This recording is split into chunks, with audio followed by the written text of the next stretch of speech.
High বন্ধুরা, কেমন আছো তোমরা সকলে? আশা করি তোমরা সবাই খুব ভালো আছো।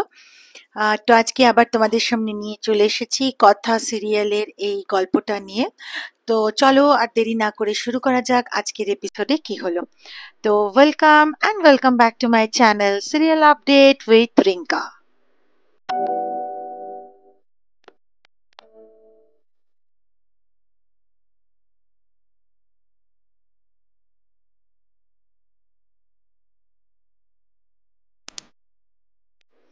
তো আমরা দেখতে পাই যে গুহ পরিবার সকলে সপরিবারে বাড়ি ফিরে এসেছে এবং অর্ণা তো প্রচন্ড ভাবে মানে ভেঙে পড়েছে যে ওর মা মানে পুলিশ হিড়হিড় করে টানতে টানতে ওর মাকে নিয়ে গেছে প্রিজনে। তো তাতে অর্ণা প্রচন্ড ভাবে একটু খুব ব্রেকডাউন হয়েছে, মানে ভেঙে পড়েছে। তো তার তখন মানে অর্ণা সবাইকে বলতে থাকে যে এটা গুহ পরিবার, এটা আমাদের পরিবার, যে আমরা বলি আমরা একসাথে সব একসাথে কোনো বিপদ এলে আমরা লড়বো, এই জন্য আমরা একসাথে থাকি, এই আমাদের জয়েন্ট ফ্যামিলি। তো এটসেট্রা এটসেট্রা বলতে থাকে এবং দাদার কাছে গিয়ে বলে যে মানে অঙ্কিতের কাছে যে তুইও কিছু বললি না দাদা ভাই। তো তখন অঙ্কিত বোঝানোর চেষ্টা করে যে তুই শুনলি না যে তিলক কার নাম বলেছে, আমিও তো ওনারই ছেলে, আমরা ক্রিমিনালের ছেলে মেয়ে। তো তখন অর্ণা আরো রেগে যায়, বলে তুই এই কথা বলছিস, এটা কি করে সম্ভব হচ্ছে? ও আচ্ছা আচ্ছা, বুঝেছি বুঝেছি, তুই কেন এরকম কথা বলছিস, তোকে কে কানে এটা দিয়েছে আমি সব বুঝতে পারি, বলে জুনির কাছে গিয়ে জুনিকে বলতে থাকে যে কি করলে তুমি এটা, আমার দাদার কানে মার নামে এত কি মন্ত্র দিয়েছো। তো যাই হোক, অপরদিকে আবার এও করতে থাকে, মানে জুনিকে আবার তখন বলে যে আমি বুঝেছি তোমার কানে কে মন্ত্র দিয়েছে, বলে কথার দিকে গিয়ে বলে কথা তুমি আর কত করবে, আর এরকম কত আমাদেরকে ছোট করবে বা আমাদেরকে অপমান করবে, শান্তি হয়নি। তো যাই হোক, তো তখন আবার মানে কথা এগিয়ে এসে বলে যে দেখো, যে যেরকম করেছে তার সেটা শাস্তি পেয়েছে, এমন অনেক ইনসিডেন্ট আছে যেগুলো আমি তোমাদের সামনে তুলেও ধরিনি, যেমন জুনির যখন বিয়ে হয়ে এসেছিল, জুনি আর আমি যে আলাদা শুয়েছিলাম সেদিনকে ঘরে পাখা পড়ে যাওয়া, তারপরে আমরা যখন গেছিলাম আমাদের বাড়িতে, আমাদের সেই মানে আমাদের পুরনো বাড়িতে, সেখানেও কিন্তু যে চাইটা পড়েছিল সেই চাইটা ফেলে দেওয়া, মেজমারি করা, কেন সেই চাইটা ফেলতে যে বাঁশটা লেগেছিল সেই বাঁশে ছিল মুগ ডাল যে বানাচ্ছে তার হাতের ছাপ, আর মুগ ডালের যে পাটিসাপটা সেটা কিন্তু বানাচ্ছিল মেজমাই। তো ইত্যাদি অনেক কথা বলতে থাকে, কিন্তু তাও অর্ণা তো মানতে মানে পারে না। তো যাই হোক, পরের দিন আমরা আবার দেখি যে মানে চিত্রা তো জেলের মধ্যে ভাবতে থাকে যে আমি কি ম্যান্ডিকে ফোন করব না, ম্যান্ডির সঙ্গে আমার যা ঝগড়া লেগেছে, কোনো মতেই ম্যান্ডি এগিয়ে এসে আমাকে সাহায্য তো করবে না। তো ওই মুহূর্তে অর্ণা আর মানে বাবাও মানে চিত্রার হাজবেন্ড এসে আসে ওখানে, এবং অর্ণা বলতে থাকে মা তুমি চিন্তা করো না, তোমার সব ঠিক হয়ে যাবে। আবার এদিকে চিত্রা গুহ বলতে থাকে তোরা বিশ্বাস কর আমরা কিচ্ছু করিনি, কিন্তু মিহির সে তো জানে যে তার ওয়াইফ কিরকম, সে কি কি কাজ করেছে।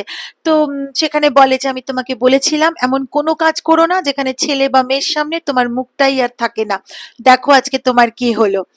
তো তখন চিত্রা তাও বলে যায় আমি এমন কিচ্ছু কাজ করিনি, এবং একটা লয়ারের ব্যবস্থা করার কথা বলে, এবং অর্ণা বলে মা তোমার কোনো লয়ার কি জানা আছে?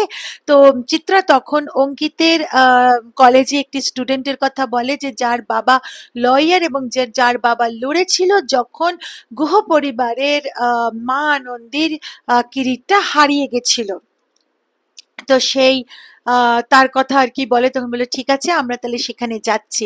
অপরদিকে আমরা দেখতে পাই মা আনন্দীর মন্দিরে জুনি আর কথা মানে সাজাচ্ছে পুজো টুজো দেবে বলে, এবং পুরোহিত মশাইও জুনি আর কথাকে প্রচন্ড ভাবে ভালো বলে, কেন জুনি পড়াশুনো করতে করতে করছে ঘরের কাজ, অপরদিকে কথা কথা হারবাল নিজের ব্যবসা সামলাতে সামলাতে করছে সংসারের কাজ। তো অন্যদিকে আবার আমরা দেখি যে কথা একটা আলপনা দিয়েছে মা আনন্দীর সামনে, আর মানে দিচ্ছে ওই মুহূর্তে এভি এসেছে, এসে ডাকছে যে তুই কখন যাবি, কথা হারবাল ওই তোরই দোকান, বলছে না আমি পঞ্জিকা দিকে দেখেছি এখন জোরে যাওয়া উচিত না।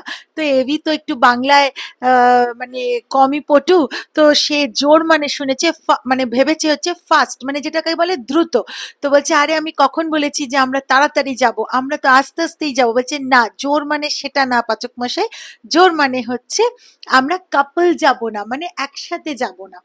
তো যাই হোক, তো এদিকে এভি তো বেরিয়ে গেল, বলে আপনি আগে যান, আমি যাচ্ছি। তো এভি বেরিয়ে গেল, আর এদিকে জুনি যখন ঢুকছে, আনমনা হয়ে ঢুকেছে, আর তখন মানে ওর হাতে যা যা ছিল সবজি এবং ফলমূল মা আনন্দীকে দেওয়ার জন্য, সেগুলো সমস্তই কথার এক বানানো আলপনার কাছে একটা গামলাতে একটা জল রাখা ছিল, সেটাতে ধাক্কা লেগে সম্পূর্ণভাবে পড়ে যায় এবং কথা প্রচন্ডভাবে চিন্তিত হয়ে যায় এবং ভাবতে থাকে, মা আনন্দী তুমি এটা কিসের ইঙ্গিত দিলে।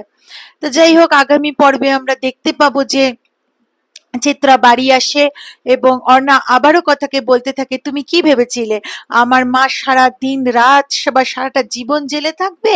তো কথা তখন চিত্রাগুপ্তকে বলে, মানে চিত্রা গুহকে বলে যে কি মানে সত্যি কিন্তু কখনো থেমে থাকে না, প্রমাণ একদিন সবার কাছেই আসবে, তখন তুমি বুঝতে পারবে। সেদিনের জন্য আমি অপেক্ষায় রইলাম, কথাকলি গুহ, সেদিনকেই তুমি বুঝতে পারবে কে, এবং কথাকলি গুহ কিন্তু সেদিনকে কখনোই চুপ থাকবে না। তো বন্ধুরা, এটাই ছিল আজকের এপিসোড। চলো তাহলে, আশা করি ভিডিওটা ভালো লেগেছে। তো ভিডিওটা ভালো লেগে থাকলে চ্যানেলটা সাবস্ক্রাইব করে দিও, লাইক শেয়ার আর কমেন্ট করতে ভুলো না। তো এটাই বলার ছিল। চলো তাহলে, দেখা হচ্ছে আরেকটা পরবর্তী ভিডিওতে, ততদিনের জন্য টাটা, ভালো থেকো।